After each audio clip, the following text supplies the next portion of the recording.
berkat rahmat dan pertolongan Allah. Bahkan kita bekerja, bahkan kita beribadah, bahkan kita beramal soleh juga atas berkat rahmat Allah. Mudah-mudahan semua rasa syukur kita yang selalu kita panjatkan kehadirat Allah akan menambah kebaikan kita di dunia, menambah persiapan kita di yaumil qiyamah kelak. Amin ya rabbal alamin. Salawat dan salam kita sampaikan kepada Rasulullah Muhammad sallallahu alaihi wasallam, panutan kita, teladan kita, contoh yang paripurna dalam semua aspek kehidupan, dalam berakidah, dalam beribadah, dan dalam beramal soleh, termasuk dalam thalabul ilmi, termasuk dalam menjalankan tugas-tugas kita di kantor kita masing-masing, di tempat tugas kita masing-masing, tugas kita bersama keluarga, tugas kita bersama sahabat, teman, dan sebagainya juga dituntun oleh Rasulullah. Mudah-mudahan karena kita selalu mengikuti tuntunan Rasulullah, kelak kita termasuk umatnya yang layak mendapatkan syafaat di yaumil qiyamah. Amin ya rabbal alamin. Baik, pada sore hari ini sedikit saya memberikan pengantar. Karena di antara studi Islam ada studi Al-Quran dan studi hadis. Ya, kalau kita bagi dua, sesungguhnya studi Islam, Islamic Studies atau dirasat Islamiyah, secara pokok ada ilmu yang dasar, tapi ada ilmu yang sebagai penguat. Ilmu dasar kita sebut dengan ilmu Al-Quran. Itu ilmu dasar. Mau ilmu apapun pasti berasal dari Al-Quran. Ilmu hadis pun demikian. Kemudian ilmu fikih, fatwa-fatwa fikih juga pasti berasal dari Al-Quran. Maka dikatakan sebagai ilmu induk. Ilmu Al-Quran dan ilmu hadis disebut sebagai ilmu induk. Karena semua bidang ilmu itu pasti akan kembali kepada Al-Quran dan hadis. Fikih misalnya tentu akan kembali kepada Al-Quran dan hadis. Tasawuf juga sama, kembali kepada Al-Quran dan hadis. Demikian juga filsafat seharusnya juga kembali kepada Al-Quran dan hadis. Inilah yang kita maksud dengan studi Al-Quran, yang menjadi salah satu dari studi kita dalam studi yang besar namanya studi Islam. Kemudian studi Al-Quran dan hadis ini dikategorikan sebagai studi yang terawal. Tadi sebagai apa ya? Sebagai pokoknya, sebagai fundamental, sebagai pondasinya. Tidak mungkin ada fikih kalau tidak ada Al-Quran. Tidak mungkin ada fikih kalau tidak ada hadis, itu pasti. Sholat misalnya, nggak mungkin kita tidak pakai dalil Quran, tidak mungkin tidak pakai dalil hadis. Tapi tidak cukup dengan dalil Quran dan hadis, tidak mungkin tidak pakai ilmu Quran, tidak pakai ilmu hadis. Gimana kita faham sholat kalau tidak kita memahami Al-Qurannya, memahami hadisnya tentang sholat? Bagaimana mungkin ada fikih zakat kalau kita tidak paham ilmu Al-Quran dan ilmu hadis tentang zakat? Nah, disitulah Al-Quran sebagai ilmu Al-Quran dan ilmu hadis sebagai apa yang pertama? Pondasi. Sebagai prinsip. Yang kedua, ilmu Al-Quran dan ilmu hadis terhadap ilmu-ilmu Islam yang lain diibaratkan sebagai ilmu yang terawal. Teman-teman, sebelum ada ilmu fikih pasti sudah ada Al-Quran dulu. Sebelum ada ilmu tasawuf pasti sudah ada ilmu Al-Quran dulu. Tidak mungkin tiba-tiba orang ingin ya menjadi sufi, paham ya sufi, suka film. Orang ingin membersihkan hatinya, ya tidak mungkin kalau dia tidak rujuk ayat-ayat Quran, rujuk ayat-ayat hadis, supaya teori sufinya, praktek sufinya tidak melenceng. Kan banyak yang melenceng. Katanya supaya dia dekat dengan Allah membaca hu. 1.000.000 kali. Hu. Nah, ini melenceng. Supaya ya dia kebal. Maka dia baca bacaan tertentu nanti kebal. Iya kebal. Ya, karena memang sejak awal sudah kebal. Yaitu kebal telinganya. Ya, tidak mau dengar nasihat, kebal. Nanti orang berfilsafat kalau tidak ada ilmu Quran dan hadis, bahaya juga. Ya, bahwa Tuhan itu tidak ada. Ini kan filsafat. Bahwa keberadaan Tuhan itu tergantung keberadaan manusia katanya. Ini kan filsafat. Kalau tidak ada ilmu Quran dan ilmu hadis, filsafat bisa menyimpang. Jangankan ilmu-ilmu Islam, ilmu-ilmu yang lain juga kalau tidak ada dasar Quran dan hadis bisa menyimpang. Ada teman-teman yang belajar ilmu matematika. Kalau tidak ada Quran dan hadis bisa menyimpang itu. Kita belajar matematika supaya bisa bayar zakat dengan benar. Bisa bagi warisnya sesuai. Tapi kalau digunakan untuk menipu, bisa juga. Tapi Al-Quran kan melarang kita menipu. Wailul lil mutaffifin. Kalau untuk orang lain dikurangi, untuk diri sendiri ditambah. Ya. Kalau belajar matematikanya benar, untuk orang lain sesuai, untuk diri sendiri sesuai, tidak dikoraps. Nah, ini kenapa ilmu Al-Quran ilmu terawal, ilmu hadis ilmu terawal, agar ilmu-ilmu yang lain itu tidak salah sasaran, tidak salah tujuan. Ilmu menikah ada nggak di Al-Quran? Pasti ada. Di hadis, supaya nikahnya tidak gagal, sehingga ngulang lagi. Malah banyak yang senang, Ustaz, nikah saya gagal, ngulang lagi. Alhamdulillah. Ya, kan yang pertama gagal, Ustaz, jadi saya ngulang yang kedua. Cari yang lebih ini lagi, Ustaz. Gagal lagi, saya cari yang ketiga, yang paling cantik lagi, Ustaz. Yang paling kaya lagi. Yang paling muda lagi. Masih gagal juga. Yang keempat, Ustaz. Enggak begitu ya. Itu ilmu aji mumpung. Enggak mungkin kita bisa berkeluarga dengan baik kalau tidak ada dasar Quran dan hadis. Wa min ayatihi, banyak. Hadisnya pun demikian. Tungkahul mar'ali arba'in. Menikah itu karena 4 hal. Bisa karena keturunannya, bisa karena hartanya, bisa karena penampilannya, cantik dan gantengnya. Tapi kata Rasul, pilihlah yang paling bagus agamanya. Itulah. Semuanya tidak mungkin. Kenapa ada studi Quran dan hadis? Karena ini yang terawal. Sebelum ada ilmu yang lain, ilmu Quran dulu. Makanya Imam Syafi'i pasti hafal Quran. Pasti hafal hadis. Nggak mungkin dia menyampaikan fatwa fikih tidak tahu ilmu Quran, ilmu hadis. Itu pasti. Nah teman-teman, wajib nggak mujtahid atau mufti itu memahami ilmu Quran dan hadis? Ustaz. Kalau enggak, berarti boleh. Ya. Milkul yamin. Tahu milkul yamin? Lagi viral ya. Milkul yamin illa ala azwajihim aw ma malakat aimanuhum. Ya. Milkul yamin itu kan budak. Budak itu tidak punya pilihan. Dia harus ikut tuannya. Maka kalau suka sama suka boleh berhubungan. Yang tidak boleh itu kalau dipaksa. Berarti dia tidak hafal Quran, yakin itu. Nggak hafal hadis juga, pasti. Ya kalau hafal Quran dia takut. Kalau hafal hadis juga dia takut. Karena Rasul tidak melakukan itu, para sahabat pun tidak.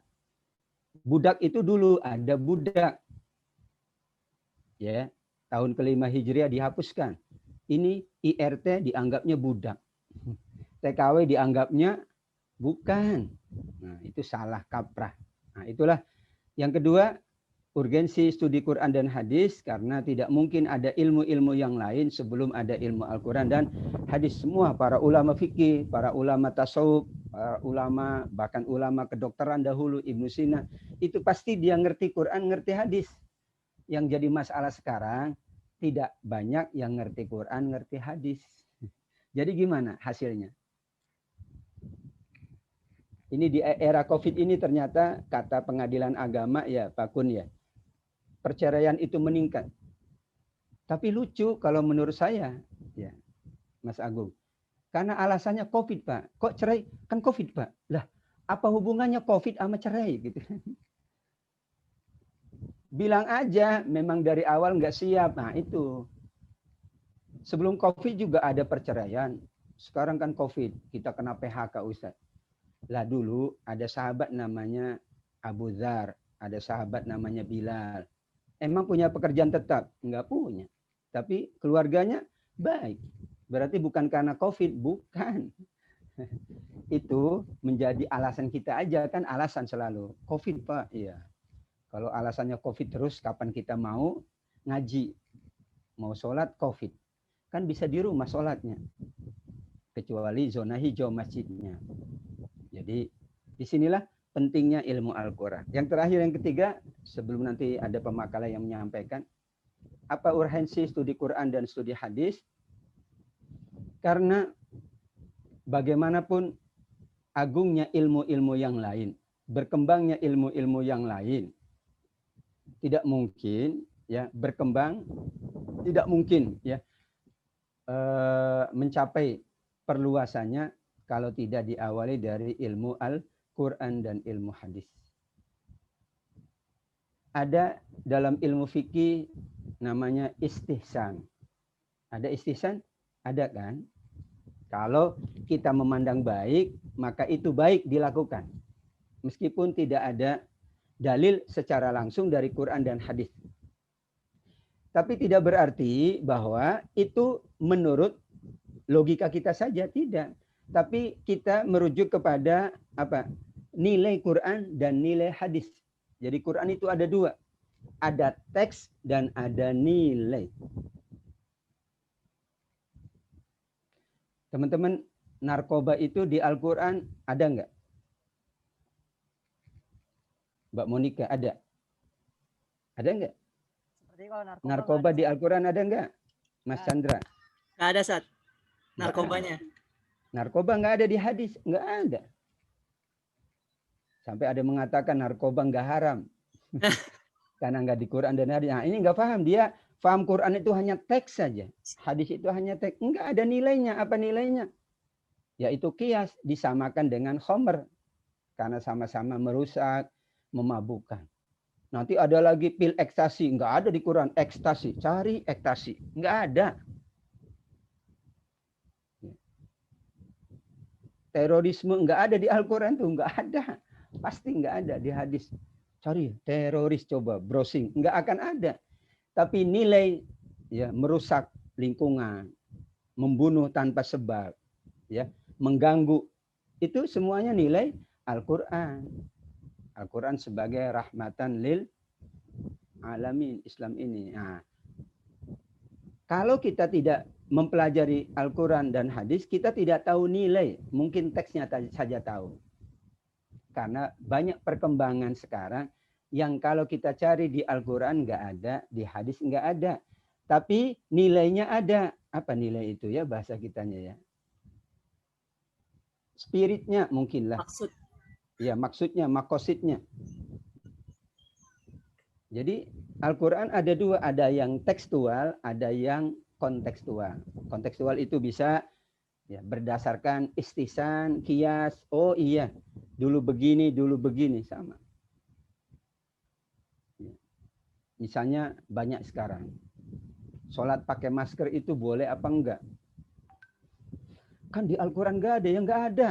Masa Rasul emang ada masker? Kainnya aja sulit nyari kalau masker kain. Gimana coba? Harus bawa sejadah masing-masing. Ya sulit, dulu nggak ada sejadah. Makanya jidatnya kan ada tanda sujud. Karena dulu, ya bayangin teman-teman. Kalau teman-teman pernah sholat di Masjid Haram penuh. Kita di luar, di beranda hotel. Itu panas 40 derajat, bahkan 45. Siang hari tidak pakai sejadah. Sujud aja setengah 15 menit. Itu pulang-pulang udah berbekas. Di kita sejadahnya empuk. Kecuali dijedot-jedotin, nah baru ya.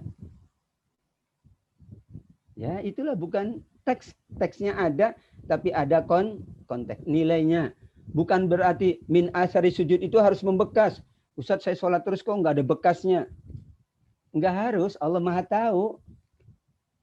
Nggak usah ditempel-tempelin kayak apa, nggak usah. Allah sudah maha tahu. Tapi yang udah ada bekasnya, ya udah Allah maha tahu. Nah, begitulah Al-Quran itu ada sisi teks, tapi ada sisi konteks. Nilai, spirit, tadi maksud, makosid, tujuan. Maka ilmu Al-Quran itu penting. Ilmu hadis itu penting. Supaya praktek agama kita tidak keliru. Karena ada yang ekstrim kiri, membolehkan semuanya, ada ekstrim kanan, mengharamkan semuanya. Nah, enggak begitu Quran itu. Jadi yang mengharamkan semuanya, semuanya enggak boleh. Yang menghalalkan semuanya, semuanya boleh. Bahaya juga. Tapi kita tengah-tengah. Kalau Al-Quran ada, hadis ada, kita ikut. Tapi kalau tidak ada Quran dan hadis, kita lihat nilainya, semangatnya. Ya. Memperingati kemerdekaan nggak ada Quran dan hadisnya, ya nggak ada. Tapi nilainya bagus, menghargai jasa pahlawan. Kan begitulah kita memahami. Baik, itulah teman-teman pengantar diskusi kita pada sore hari ini. Ya, ini sudah hadir semuanya, alhamdulillah, tentang studi Al-Quran dan studi hadis. Dan silahkan jika pemakala sudah siap bisa mempresentasikan, barulah nanti kita akan tanya jawab.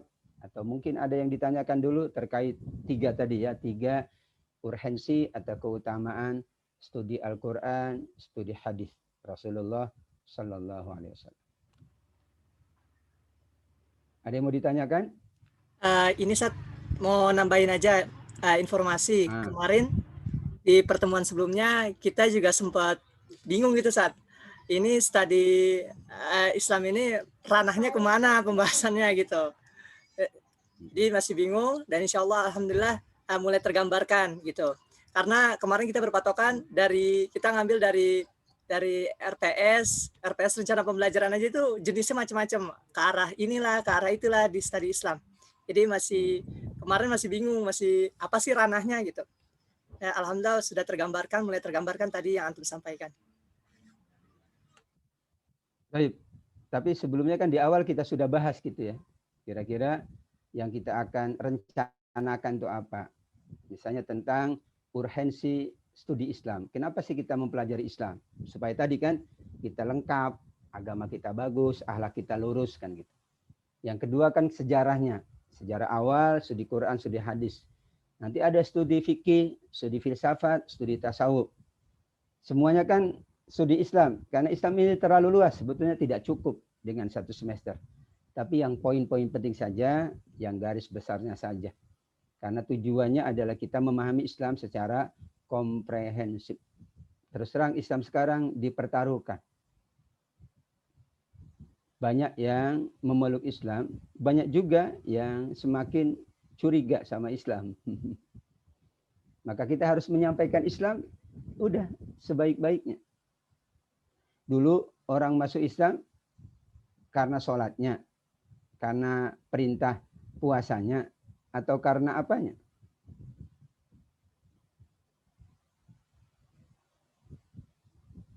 Karena Rasulnya, karena Nabi Muhammad, udah. Karena lihat Nabi Muhammad, kagum, ikut. Kan gitu. Belum ada itu sholat, belum ada itu puasa. Tapi lihat Rasul kok kagum ya, orangnya sabar, orangnya baik, suka memberi, ya, rajin menabung, ya, apalagi baik budinya, apa yang itu sikomo ya, yang rajin menabung. Karena yang dilihat tuh Rasulnya gitu, Muhammad, oh mulia banget, ya, nggak pernah marah. Gitu. Sekarang lihatnya kita, ya orang bingung, yang betul dia mana ini? Lihatnya yang suka, wah rame, nggak jelas, kan jadi orang bingung. Inilah sulit. Makanya studi Islam itu untuk menggambarkan inilah Rasul, inilah Quran. Quran sebagai panduan awal, Rasul itu sebagai contohnya. Udah. Tapi kan banyak macam. Itulah perlu ilmu fikih, itulah perlu ilmu tasawuf, perlu ilmu yang lainnya. Karena nggak cukup. Benar. kita tidak bisa mengamal Islam dengan baik kalau cuman Quran dan hadis. Benar, nggak mungkin. Karena ada perkembangan sosial masyarakat. Ada perkembangan ilmu pengetahuan yang lain. Kan ilmu pengetahuan yang lain itu bukan haram. Emang haram? Teknologi enggak haram. Enggak. Ilmu apapun enggak ada yang haram. Ilmu hitam juga, ya selama yang menyampaikannya putih enggak apa-apa ya. Bukan maksudnya ya. Kan ada ilmu hitam enggak boleh Ustaz. Ilmu hitam itu apa jenisnya? Ilmu fikih aja bisa jadi hitam. Ilmu Quran bisa jadi hitam. Coba aja. Banyak enggak? Orang yang maaf titik tapi titik. Padahal dia Qur'annya bagus, tapi kok begitu perilakunya? Berarti ilmu hitam dia. Ada orang biasa aja, Quran gak ngerti, hadis gak ngerti, tapi mulia akhlaknya. Nah, berarti dia ilmu putih. Ya. Jadi ilmu itu bukan jenisnya, tapi nawaitunya dan tujuannya.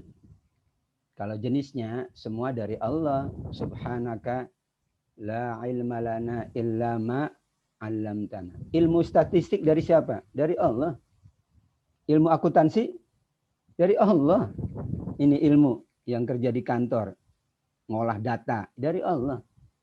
Ilmu yang ahli media, ahli programmer, ahli arsitektur. Itu ilmunya dari mana? Semennya sekian, ya dari Allah, orang akalnya dari Allah.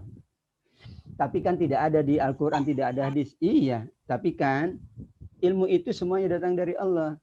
Asalkan tadi tujuannya bisa merusak, bisa memperbaiki. Tergantung manusia yang mengamalkan ilmu tersebut. Jadi dalam kita tidak ada dikotomi ya. Cuman kemuliaan itu adalah ilmu fardu ain. Cuman dibagi dua. Fardu ain wajib dan itu mulia. Baru fardu kifayah. Kenapa? Karena fardu ain wajib kita amalkan. Kalau tidak ngerti fardu ain, gimana kita akan Tapi fardu kifayah kan sudah ada orang lain yang lebih pakar, yang lebih ahli. Kalau ilmu sholat enggak fardu kifayah, karena semuanya wajib sholat dan sholatnya wajib benar. Tapi ilmu yang lain mungkin fardu kifayah. Ya, sudah ada yang ahli, yang handal, kita tidak tinggal ikut programnya aja, dia yang bikin program, kita yang ikut. Tapi sholat nggak bisa. Mas, sampean bikin program sholat yuk, saya ikut. Nggak bisa. Nggak sah. Ya. Tapi ilmu yang lain boleh. Ini ilmu Zoom. Ya. Kita cuma memanfaatkan program. Boleh. Ilmu zakat. Ya. Tetap aja meskipun ada program, ngitungnya tetap.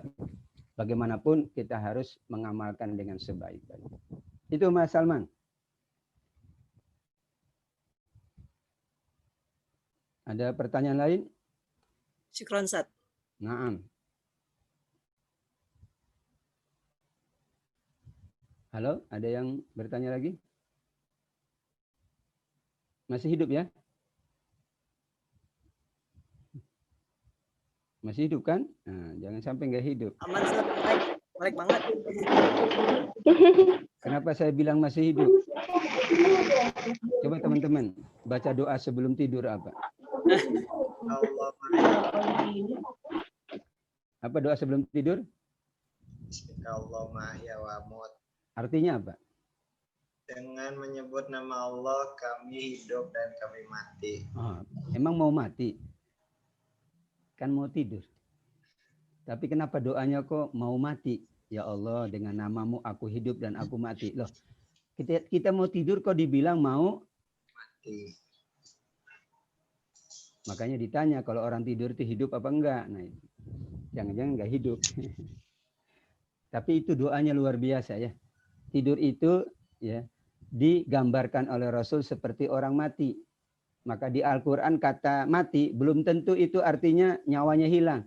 Tapi orang tidur disebut mati. Wa huwallazi yatawaffakum bil-lail. Allah yang mematikan kamu di waktu malam, bukan berarti semua mati di malam hari, enggak.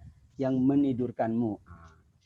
Nabi Isa disebutkan di surat Al-Maidah kan, itu yang jadi polemik. Nabi Isa itu udah mati apa belum? Karena Allah mengangkatnya. Tapi Allah menyebut Allah mematikannya. Kemudian barafa Allah, tapi tawafahu dulu, Allah matikan dulu, Allah angkat. Tapi kalau Nabi Isa hidup, berarti dia memiliki dua kehidupan dan dua kematian selain dari akhirat. Padahal kita kan cuma punya satu kehidupan, satu kematian, kecuali nanti ada kehidupan kedua, kehidupan akhirat. Nah, disebut lagi itu spesial untuk Nabi Isa. Karena Allah akan turunkan. Ya kalau udah spesial ya terserah Allah.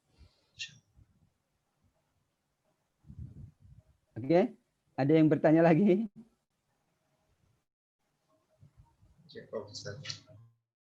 Oke, ada yang siap presentasi Mas Salman? Insya Allah sudah siap dari teman yang pemateri hari ini. Alhamdulillah. Silakan siapa? Bang Ilyas. Sama siapa? Pak Ilyas. Pak Ilyas begitu. Gimana Bang Ilyas? Sudah ada nggak? Kah? Dengan saudari Fitriani. Mbak Fitri ada? Ada, sudah hadir. Ada. Mas Ilyas ada? Ada. Ada. Oh ya, ada semuanya. Ya, silakan. Kita kasih waktu 20 menit. Nanti atau 15 menit aja nanti tanya jawab. Ya, silakan. Halo Bang Ilyas.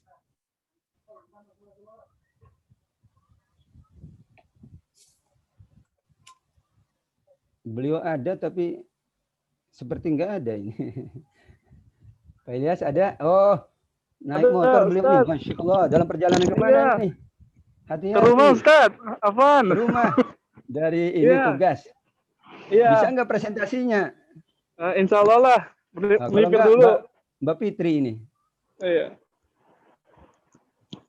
Mbak Fitriani. Nggak apa-apa Ustaz, saya melipir dulu Ustaz. Oke, 5 menit aja. Jangan lama-lama, kasihan. Iya. Nanti mikirin ke Zoom motornya, ya hati-hati. Kok belum pulang ya, pada udah jam 5 ini. Iya. Silakan. Afwan, Saudara Salman bisa di-share itunya? Oh, Oke, iya. baik. Dibantu Mas Salman. Screen ya. Iya. Bismillah.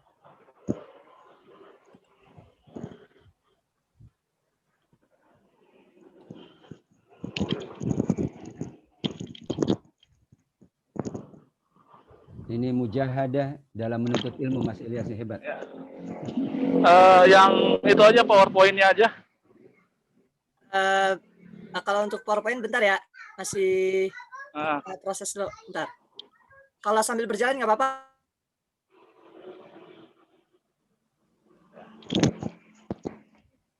Ya, saya buka aja. Bismillahirrahmanirrahim. Assalamualaikum warahmatullahi wabarakatuh. Waalaikumsalam. warahmatullahi wabarakatuh. Hamdan wa syukran lillah nahmaduhu wa nasta'in wa nastaghfir wa na'udzu billahi min sururi anfusina wa sayyiati a'malina may yahdihillahu fala mudilla lahu wa may yudlil fala hadiyalah. Tahiyyatun bi tahiyyatil Islam, tahiyyatun mubarakatin ahlil jannah. Assalamualaikum warahmatullahi wabarakatuh. Waalaikumsalam warahmatullahi wabarakatuh. Yang saya hormati dosen kita tercinta yaitu Bapak At-Taufik Lutfi, yang insya Allah beliau sudah hadir di depan kita dan sudah menjelaskan pengantar darusan tentang studi Islam. Insya Allah kami dari kelompok 2 ingin mempresentasikan tentang metodologi studi Islam yang berupa ruang lingkup studi Islam, cakupan bidang-bidang dan jenis-jenis serta pendekatan studi Islam.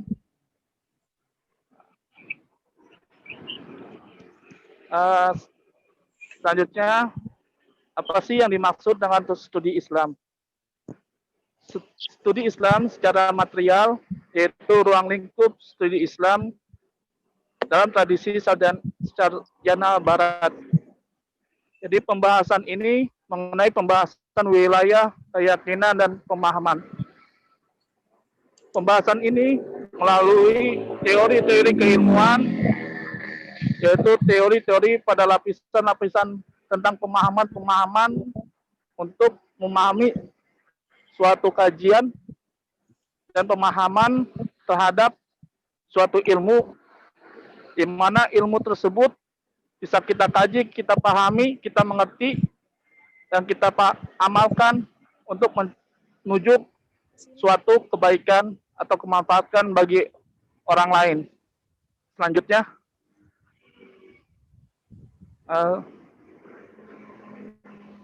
cakupan bidang studi Islam dan jenis studi Islam. Dalam cakupan studi Islam ini ada beberapa yang dikaji objek studinya atau bahan kajian studinya, diantaranya yaitu ilmu-ilmu tentang Al-Quran. Dan juga ada ilmu tafsir, ilmu hadis, serta perkembangan modern dan pembaruan ilmu-ilmu tentang yang terjadi pada kondisi ini, yaitu hukum-hukum yang selalu berubah pada kondisi ini, di mana harus kita pahami, harus kita mengerti, dan harus kita kaji problem apa yang ada di masyarakat pada saat ini. Selanjutnya,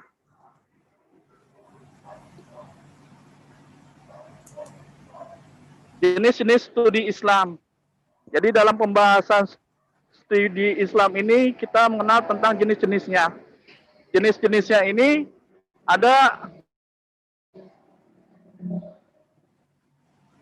ulama yang mengkelompokkan, yaitu dari ulama tradisional seperti adanya ilmu akidah, ilmu syariah, ilmu akhlak tasawuf, dan juga ada ulama-ulama lain yang mengkelompokkan lagi, yaitu ada ilmu kalam, ilmu fikih, dan ilmu akhlak. Dan selanjutnya akan dibacakan oleh saudari kita, yaitu saudari Fitri. Bismillahirrahmanirrahim. Selanjutnya saya akan membacakan tentang pendekatan studi Islam.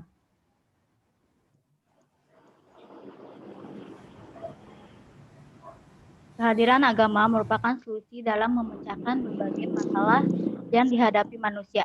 Agama tidak hanya sekedar lambang kesolehan atau berhenti sekedar konsepsional, menunjukkan cara-cara yang paling efektif dalam memecahkan masalah. Tuntunan terhadap agama yang demikian selama ini banyak menggunakan pendekatan teologis normatif dilengkapi dengan pemahaman agama yang menggunakan pendekatan lain yang secara operasional konseptual dapat memberikan jawaban. Pendekatan terbagi menjadi 9, yaitu pendekatan yang pertama, pendekatan teologis, yaitu suatu pendekatan yang normatif dan subjektif terhadap agama. Pada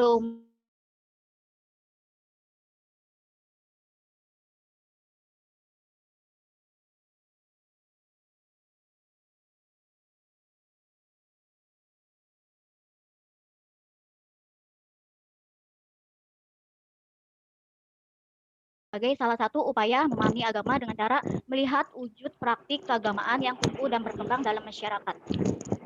Melalui pendekatan ini, agama tampak akrab dan dekat dengan masalah-masalah yang dihadapi manusia dan berupaya menjelaskan dan memberikan jawaban. Yang ketiga, pendekatan sosiologis, yaitu ilmu yang mempelajari hidup bersama dalam masyarakat dan menyelidiki ikatan-ikatan antara manusia yang menguasai hidupnya itu. Sosiologi mencoba mengerti sifat dan maksud hidup bersama, cara terbentuk dan tumbuh, serta perubahannya perserikat-perserikat hidup itu, serta kepercayaan, keyakinan yang memberi sifat tersendiri kepada cara hidup bersama dalam tiap persekutuan hidup manusia. Dan yang keempat, pendekatan filosofik,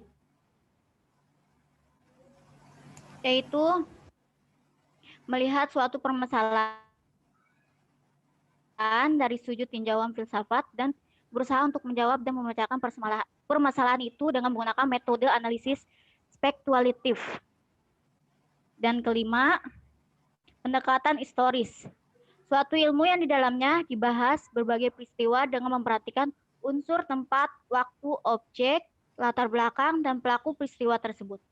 Maksud dari pendekatan historis adalah meninjau suatu permasalahan dari sudut peninjauan sejarah dan menjawab permasalahan serta menganalisisnya dengan menggunakan metode analisis sejarah.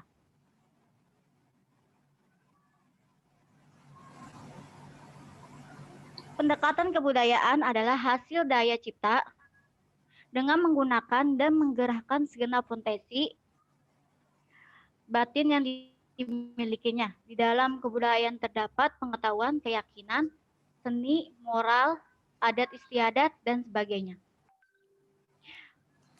Pendekatan psikologi merupakan usaha untuk memperoleh sisi ilmiah dari aspek-aspek batin pengalaman keagamaan.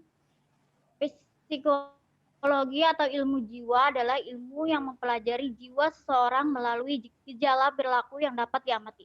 Dengan ilmu jiwa ini, selain akan mengetahui tingkat keagamaan yang dihayati, dipahami, diamali, dan juga dapat digunakan sebagai alat untuk memasukkan agama ke dalam jiwa seseorang sesuai dengan tingkat usianya. Pendekatan doktriner atau pendekatan studi Islam secara konvensional merupakan pendekatan studi di kalangan umat Islam yang berlangsung adalah bahwa agama Islam sebagai objek studi diyakini sebagai sesuatu yang suci dan merupakan doktrin-doktrin yang berasal dari ilahi yang mempunyai nilai kebenaran absolut, mutlak, dan universal. Dan yang terakhir, pendekatan normatif adalah studi Islam yang memandang masalah dari sudut ilegal, formal, atau normatifnya. Masuk legal formal adalah hubungannya dengan halal dan haram, boleh atau tidak, dan sejenisnya. Sementara normatif adalah seluruh ajaran yang terkandung dalam nas. Dengan demikian, pendekatan normatif mempunyai cangkupan yang sangat luas, sebab seluruh pendekatan digunakan oleh ahli usul fiqh, ahli hukum Islam, ahli tafsir, dan ahli hadis yang merupakan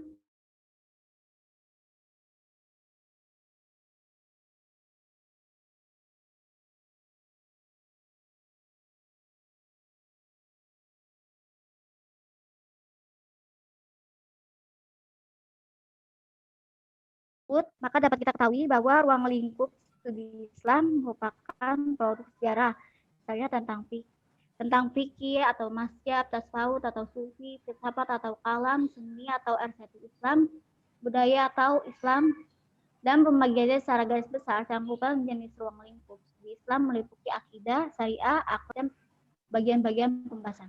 Di dalam keadilan agama merupakan solusi dalam memecahkan berbagai masalah yang dihadapi manusia. Agama tidak hanya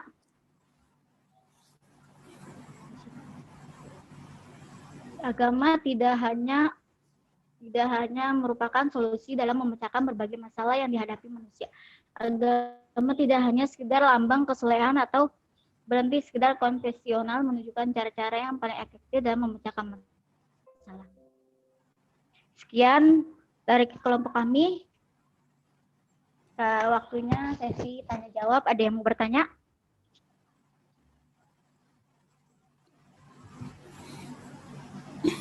Ya, terima kasih Pemakala ya.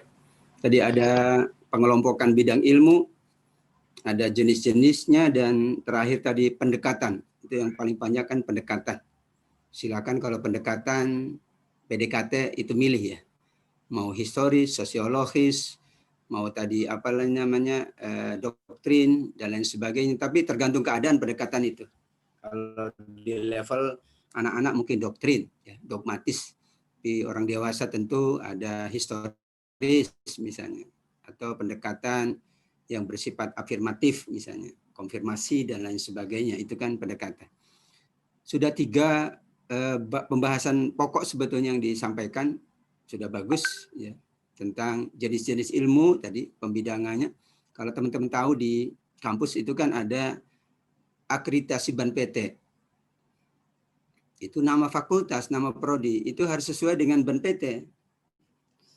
Mau apa namanya?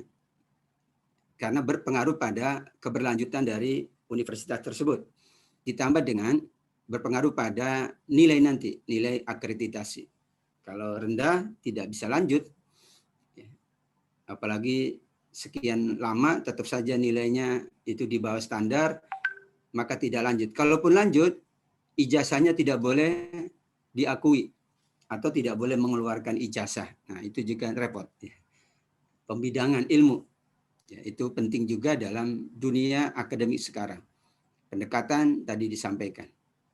Umumnya di kita pendekatannya banyak pendekatan psikologis ya, sama pendekatan dogmatif, jarang pendekatan historis. Tapi orang Barat banyakkan pendekatan historis ya, kesejarahan. Tapi juga mereka menggunakan pendekatan sosiologis kemasyarakatan. Cuman ada hal-hal yang memang tidak sesuai kalau Islam itu ditinjau dari sisi sosiologis. Kan kemanusiaan. Jadi kalau masyarakat manusia mayoritas masyarakat itu buruk, itu tidak bisa dijadikan alasan bahwa hukum itu tidak perlu berlaku karena masyarakat menolak mayoritas misalnya. Atau dengan hukum Islam ya sulit untuk karena mayoritas tidak sesuai atau masyarakat tidak menginginkan, tidak menghendaki, maka hukum itu tidak berlaku. Ini juga repot. Kalau landasannya sosiologis, ada hal-hal yang tidak sesuai. Historis juga sama. Ya. Kalau kita lacak secara historis, banyak yang sulit memahami Islam. Kalau hanya historis ya. Kan dulu, kenapa alasan wanita pakai jilbab dulu? Apa alasannya? Ada yang tahu alasannya? Dulu ya, historis. Menjaga dari panas kali, Ustaz. Alasannya itu, ya, alasannya itu membedakan antara wanita merdeka dengan wanita hamba sahaya. Karena kalau dia hamba sahaya, budak, boleh, nggak pakai baju juga boleh karena dia budak. Budak kan barang, tidak ada nilai. Tapi kalau wanita merdeka, ya pakaiannya tertutup. Ini pada awal kan kalau itu dijadikan landasan hukum, repot juga. Kalau sekarang orangnya begitu semua, ya bingung kita kan. Ini juga kan dulu yang pakai itu memang wanita merdeka. Kalau wanita itu merdeka, rapi bajunya, itu orang-orang al-munafikun waladzina fi qulubihim marad enggak berani mengganggu karena wah, ini enggak boleh diganggu, ini bangsawan, ini orang merdeka. Yang dia berani ganggu adalah budak. Karena budak dinikahi aja enggak perlu mahar. Dijual beli boleh, digauli juga boleh budak itu. Nah, maka disitulah Islam menawarkan Al-Quran surat An-Nur ya, awalnya gitu. Karena ada demikian keadaannya, maka akhirnya dibuatlah syariat menutup. Alasannya awalnya begitu.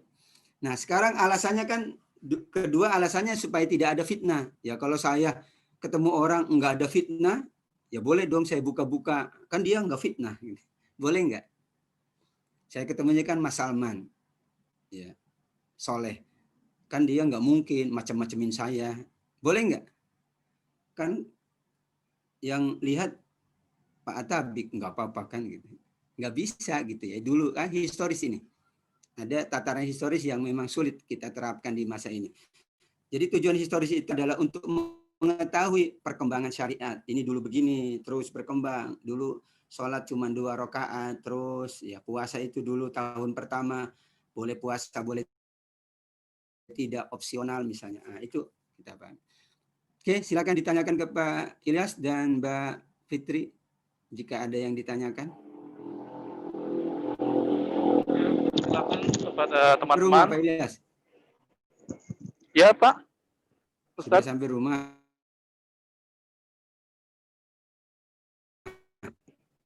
Silakan kalau mau lanjut ya, biar Mbak Fitri yang jawab.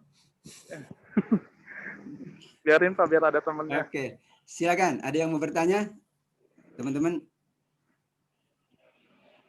Mungkin dari teman-teman yang di kelas, ada yang ingin bertanya atau ada yang mau didiskusikan atau ada yang mau menyanggah yang tidak setuju gitu tentang pembahasan ini, boleh dipersilakan. Saya mungkin ingin bertanya sedikit, Bang Ilyas. Ya. Assalamualaikum warahmatullahi wabarakatuh. Waalaikumsalam warahmatullahi Cuma wabarakatuh. ingin sedikit penjelasan tentang di mana letak perbedaan antara dan kebudayaan. Soalnya selama ini saya merasa sepertinya kayaknya sama gitu antara antropologi dengan kebudayaan. Ya, mungkin bisa dijelaskan. Terima kasih. Ya, terima kasih Pak Naga atas pertanyaannya. Mungkin kita tampung dulu, gitu kan. Yang lainnya mungkin ingin bertanya atau ingin mau membantu menjawab dari pertanyaannya Pak Naga, kami persilakan.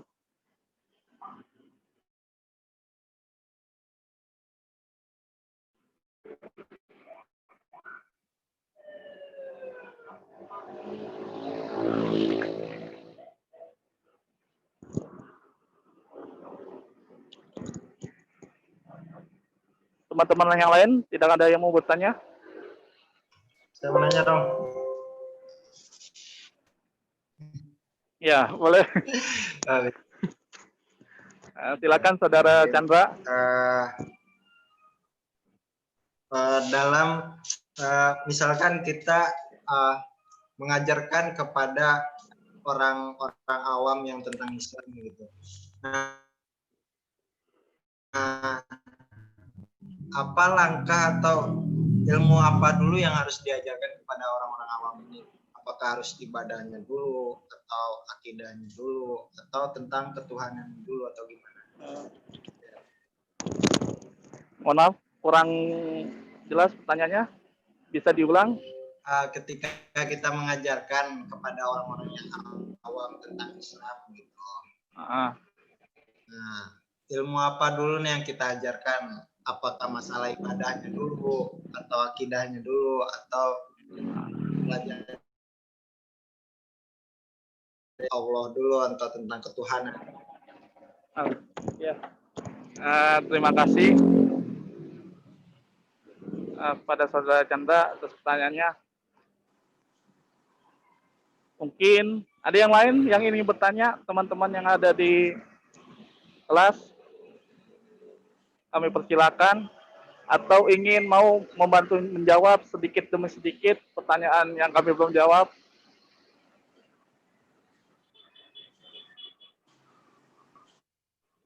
Kalau nggak ada yang bertanya, saya ingin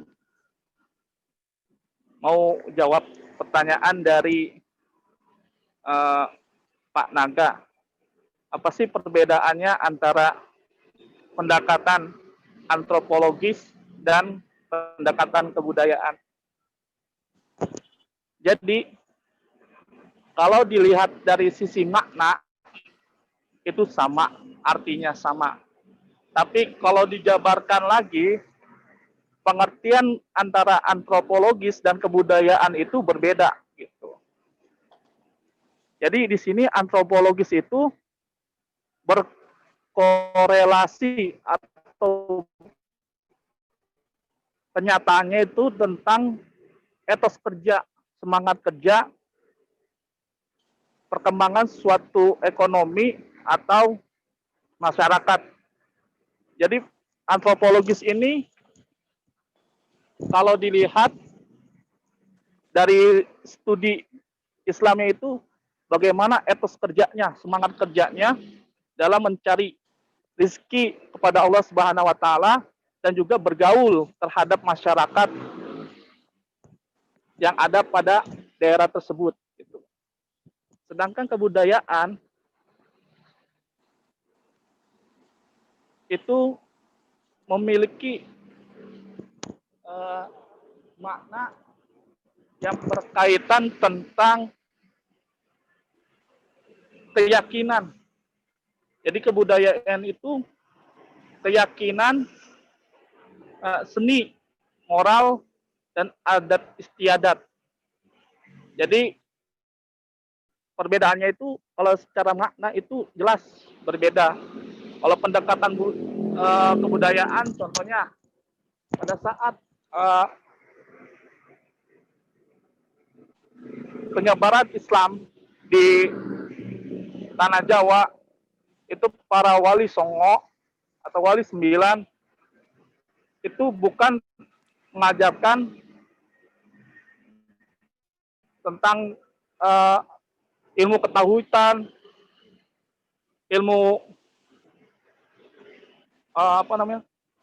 baca Al-Quran, dan ilmu tentang fikih, ilmu tentang zuhud, akan tetapi mereka melalui jalur kebudayaan, bagaimana tradisi-tradisi yang diterapkan di daerah tersebut untuk bisa didakwahi dan bisa diterima Islam pada saat itu. Itu saja mungkin Pak Naga jawabannya. Mungkin ada teman-teman yang mau menambahkan atau mau koreksi dari jawabannya.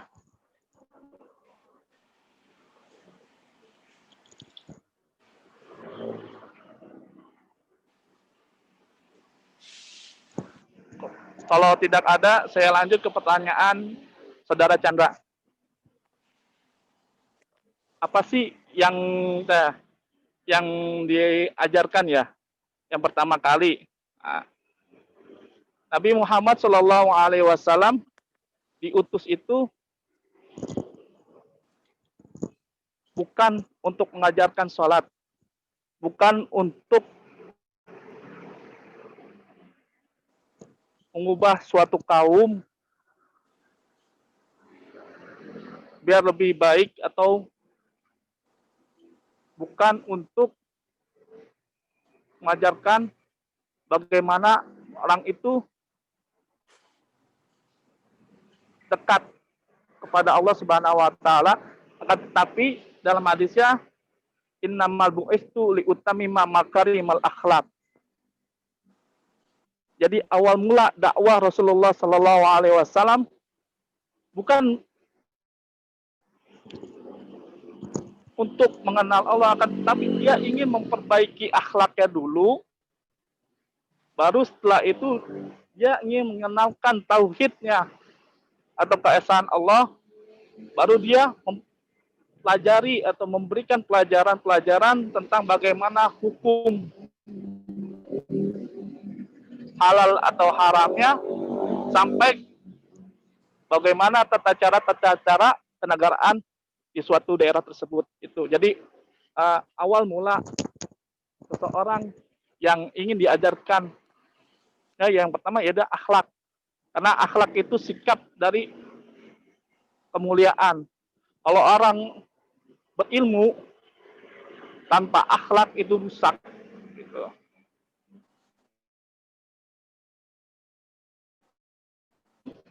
Akan tetapi dia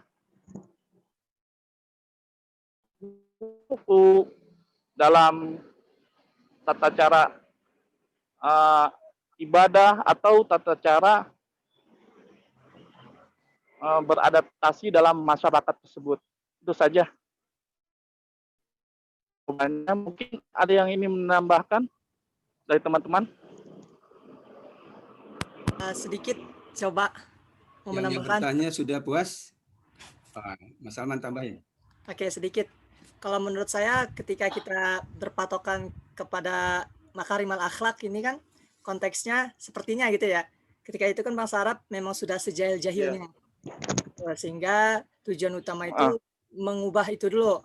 Ya, maka tentu diutusnya Rasulullah untuk menyempurnakan akhlak.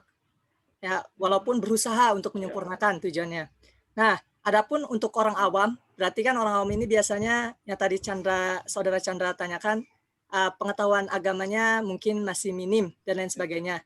Mungkin kalau saya pribadi gitu ya, kalau saya menghadapi orang tersebut, pertama kita bantu ajarkan hal-hal yang sifatnya fardu ain, terutama sholat gitu ya, secara pelan-pelan. Karena kita ketahui bahwasanya ketika seseorang sempurna sholatnya, ya berusaha untuk menyempurnakan, maka tentunya banyak dampak yang bakal dimiliki, terutama meningkatnya ketauhidan kepada Allah Subhanahu wa taala. Seperti itu. Jadi kalau untuk konteks orang awam saat sekarang ya, sedangkan untuk makarimal akhlak ini mungkin ya untuk saat ini insya Allah manusia nggak seburuk-buruk banget ketika di bangsa Arab itu, ya kan, sampai mereka membunuh anak perempuannya dan lain sebagainya ya karena malu. Nah, mungkin itu yang saya sampaikan. Terima kasih.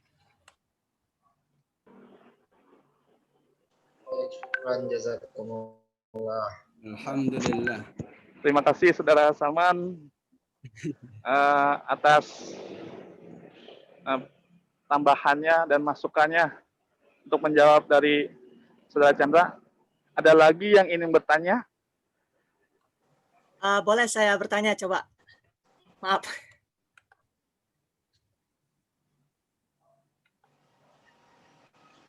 Halo, Bang Ilyas. Halo, iya, silakan. Silakan. Ini tadi kan beberapa ulama tradisional mengklasifikasikan ya atas beberapa aspek, terutama akidah, syariah, dan akhlak tasawuf. Untuk akhlak tasawuf ini, apakah setiap muslim diharuskan untuk mempelajari gitu? Jadi apakah sifatnya fardu ain untuk dipelajari gitu? Untuk akhlak tasawuf. Sedangkan kalau akidah sudah jelas gitu, setiap muslim harus memiliki. Sedangkan untuk akhlak tasawuf sendiri seperti apa? Terima kasih.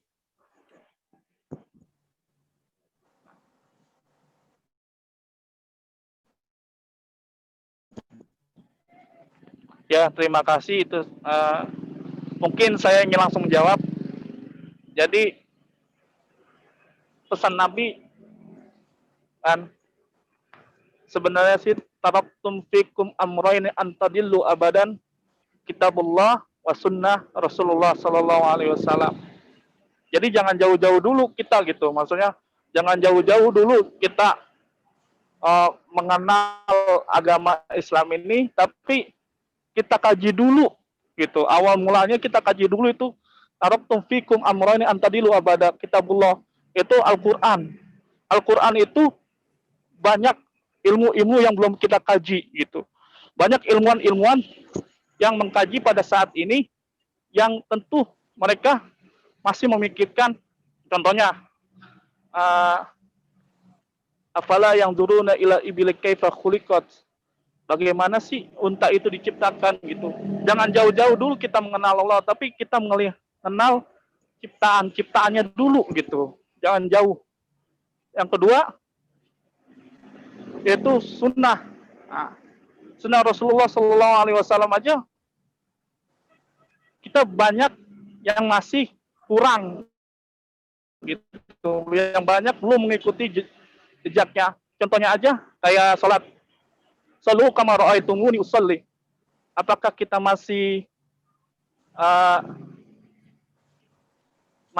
sholatnya masih berantakan gitu kan, dalam istilah kasarnya gitu?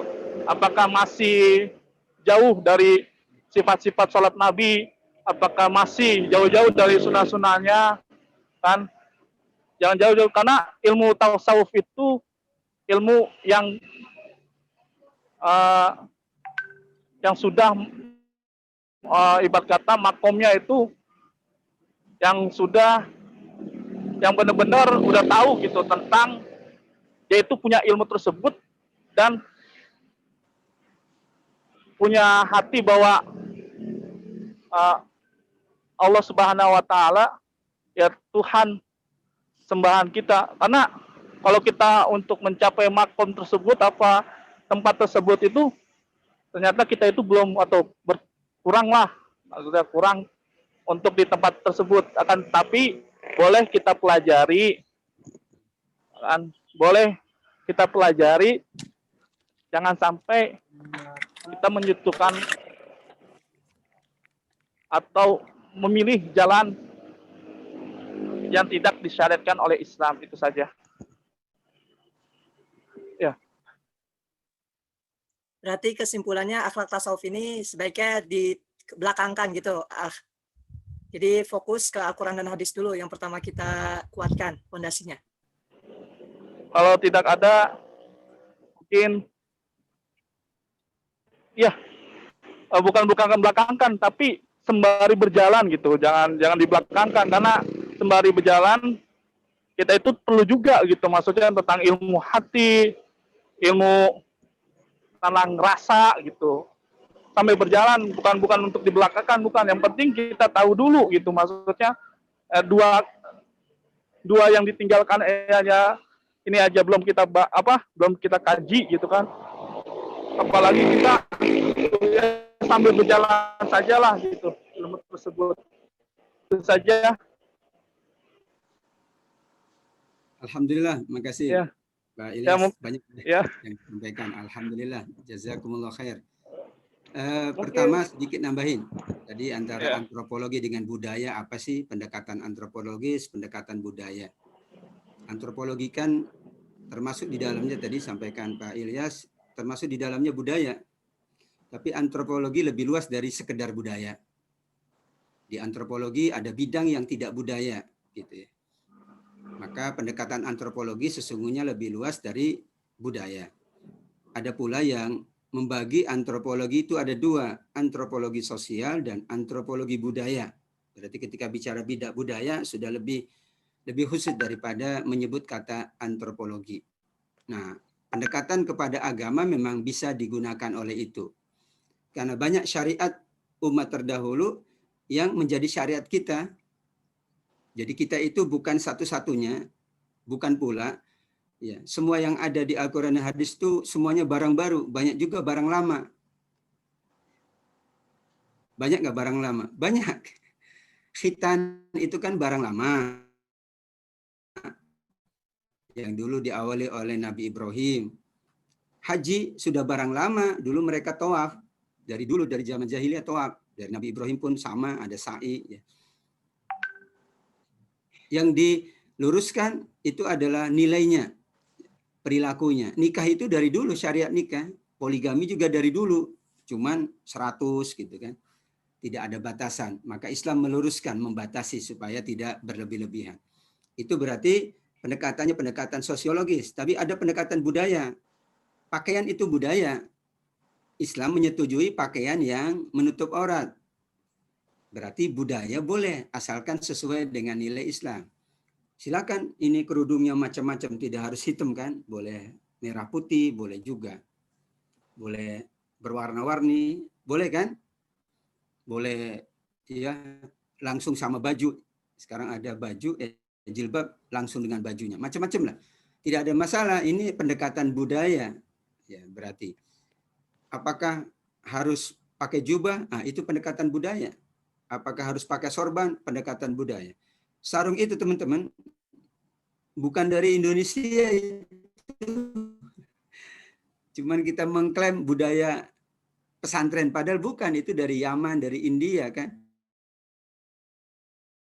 Pendekatan antropologis dan pendekatan budaya memang sama tadi Pak Ilyas, cuman ada sedikit umumun wa khususun kalau bahasa Arabnya. Lebih umum kata antropologis, lebih khusus kata budaya. Dan pendekatan Islam bisa melalui dua pendekatan itu. Asalkan tadi tentu ya paham Quran dan hadis terlebih dahulu. Jangan asal pendekatan sosial, pendekatan budaya. Lama-lama kita jadi budayawan nanti ya. Kalau pendekatannya budaya terus kan budayanya boleh, ya sudahlah. Akhirnya kita tidak punya patokan. Mana yang lebih dulu? Sulit untuk kita katakan lebih dulu ilmu apa. Kita katakan sulit. Tergantung keadaan. Dulu begitu, karena keadaannya jahiliyah, keadaannya syirik. Sekarang ya beda lagi. Orang sudah banyak mengenal Islam. Medianya sudah banyak. Yang paling belum diselesaikan memang akhlaknya betul. Banyak orang sholat tapi juga masih gimana? Kita itu mayoritas paling banyak haji, tapi paling banyak korupsi. Kok apa? Makasih Mbak Siti ya. Iya. Pada kita itu paling banyak haji antri, Masya Allah pokoknya. Nah berarti ilmu apa yang dulu? Kalau saya sesuai kebutuhan, dulu iya di masa Rasul. Itu tauhid dulu. Karena memang musyrik. Nah sekarang tauhid dulu. Apa yang ditauhidkan? Orang udah kenal, hafal sifat 20. Hafal Asmaul Husna, ya. Ngerti Allah itu harus diabdi, harus diikuti. Cuman kan persoalannya di akhlak. Banyak ulama juga banyak, ubaru juga banyak. Ilmuwan juga banyak, cendekiawan juga banyak. Artinya udah sangat lengkap. Nah, berarti ilmu mana yang lebih dulu Mas Chandra? Sesuai kebutuhan. Dulu begini, kecuali kita datang ke sebuah masyarakat syiriknya besar, tentu tauhid dulu. Sebuah masyarakat nggak ada yang sholat, nah itu dulu berarti. Makanya sahabat Mu'adz kata Rasul, kamu akan datang ke ahli kitab. Apa yang akan kamu lakukan? Ya saya ikut yang di Quran. Kalau nggak ada di hadis, kalau nggak ada ajtahidu ra'i. Saya berisi aja Rasul. Maka Rasul mengatakan alhamdulillah, menepuk. Berarti kan benar. Itu berarti kan sesuai keadaannya nanti. Ya, sulit kita mengatakan ilmu ini yang lebih dahulu. Ini mirip dengan telur dan ayam.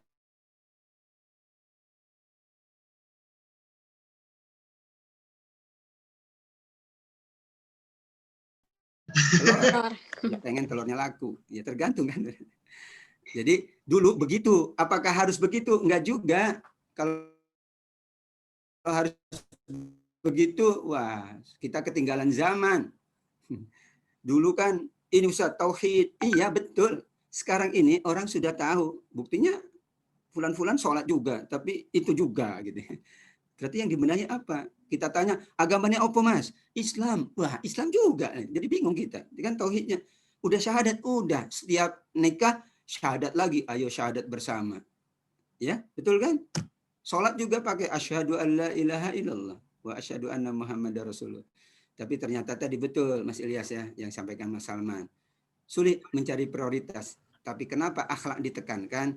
Karena dalam ibadah itu ada akhlak, dalam akidah itu ada akhlak, dalam seluruh kehidupan kita insya Allah ada akhlak. Jadi kalau akhlaknya baik, itu tauhidnya bagus. Kalau akhlaknya baik, ibadahnya bagus. Akhlaknya baik, hubungannya baik. Dan itulah kenapa yang paling banyak masuk surga kata Rasul apa? Taqwallah wa husnul khuluq. Bertakwa dan yang paling baik akhlaknya. Itulah mayoritas penduduk surga nanti. Insya Allah kita termasuk yang ya dimasukkan ke dalam mayoritas tadi. Mudah-mudahan semuanya insya Allah layak mendapatkan surga Allah. Amin ya rabbal alamin. Demikian, terima kasih pemakalah Mas Ilyas dan Mbak Fitri. Mbak Fitri ada yang mau disampaikan? Tambahan? Jawaban? Nggak ada, Ustaz, cukup. Cukup, alhamdulillah. Saya senang banget. Ini udah mau maghrib soalnya ya. Siap-siap untuk buka puasa. Apalagi Pak Ilyas buka puasanya di jalan ini. Jangan di jalan buka puasa ya. Karena kalau di jalan ditabrak, ya harus minggir. Apalagi di tengah jalan. Ustaz saya di tengah jalan, jangan di tengah jalan. Sholatnya di mana? Saya sholatnya di jalan, nggak boleh sholat di jalan. Sholat di tempat sholat, nggak boleh di jalan. Siap, Ustaz. Iya, siap. Terima kasih teman-teman semuanya. Luar biasa pada sore hari ini. Mudah-mudahan Allah berkahi majelis kita. Kita mendapatkan ilmu yang bermanfaat. Ya, kita dijauhkan dari musibah, dari bencana, dan selalu sehat walafiat, dan seluruh tugas-tugasnya dapat diselesaikan dengan baik. Dimanapun teman-teman bekerja, itulah cara Allah untuk menambah keberkahannya. Ya ada, saya kerjanya di sini Ustaz nggak bagus, belum tentu. Saya kerjanya di masjid Ustaz bagus. Kerja di masjid tidur melulu sama aja. Kerja di masjid kan, habis ngepel tidur, habis ini tidur, ya sama aja. Ternyata tidak memanfaat. Orang ada depan Ka'bah, ada nggak yang maksiat? Abu Jahal itu orang Mekah loh, Abu Lahab itu orang Mekah. Jadi yang mempengaruhi ada kita, yang mempengaruhi adalah ilmu, dan yang mempengaruhi adalah hidayah Allah. Mudah-mudahan ilmu ini menambah iman kita, insyaallah. Amin ya rabbal alamin. Amin ya rabbal alamin. Terima kasih Pak Muhammad Ilyas dan Mbak Fitri selaku moderator, Mas Salman selaku host, dan teman-teman semua yang ada di semester 3C ini. Ila liqa, kita ketemu di pekan depan di waktu dan jam yang sama. Melainkan kalau ada ya syuting di TV ya. Tapi insya Allah tidak. Minggu lalu memang full ya. Tadi pagi subuh juga ada, kemarin subuh di TVRI. Nanti tanggal 9 Desember di TVRI lagi. Demikian teman-teman, terima kasih. Nisa Sabian berkerudung putih, cukup sekian dan terima kasih. Itu aja yang hafal. Gak usah nyari yang sulit-sulit. Bukan orang Melayu. Kalau orang Melayu banyak pantunnya. Kita akhiri dengan hamdalah dan doa kafaratul majlis. Alhamdulillah. Rabbil alamin. Bihamdika asyhadu an la ilaha anta astaghfiruka wa atubu ilaik. Ya, kasihan lagi kerja, juga perjalanan. Mas Agung lagi ngelamun, lanjutkan. Ini paling enak nih Mas Agung ya tempatnya. Kemudian juga lanjutkan ya. Siap. Mohon maaf. Assalamualaikum warahmatullahi wabarakatuh. Waalaikumsalam Warahmatullahi wabarakatuh. Siap mau maghrib ya. Insya Allah. Jangan lupa doain Bapak sehat walafiat. Terima kasih Ustaz. Semoga Amin ya. Silakan kalau dilanjut programnya. Buka bersama juga boleh lewat Zoom ya, makanan.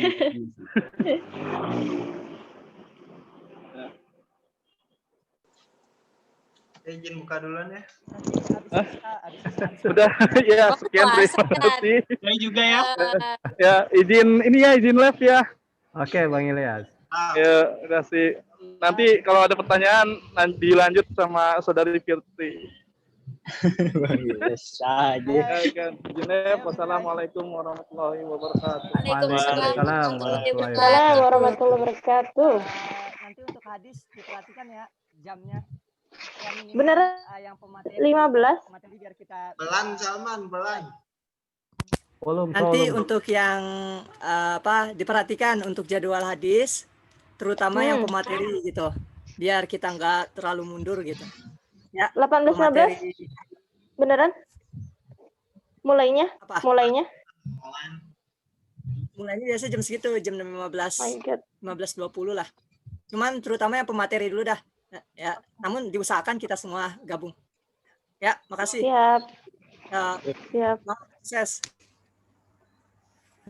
Amin. Assalamualaikum Waalaikumsalam warahmatullahi wabarakatuh.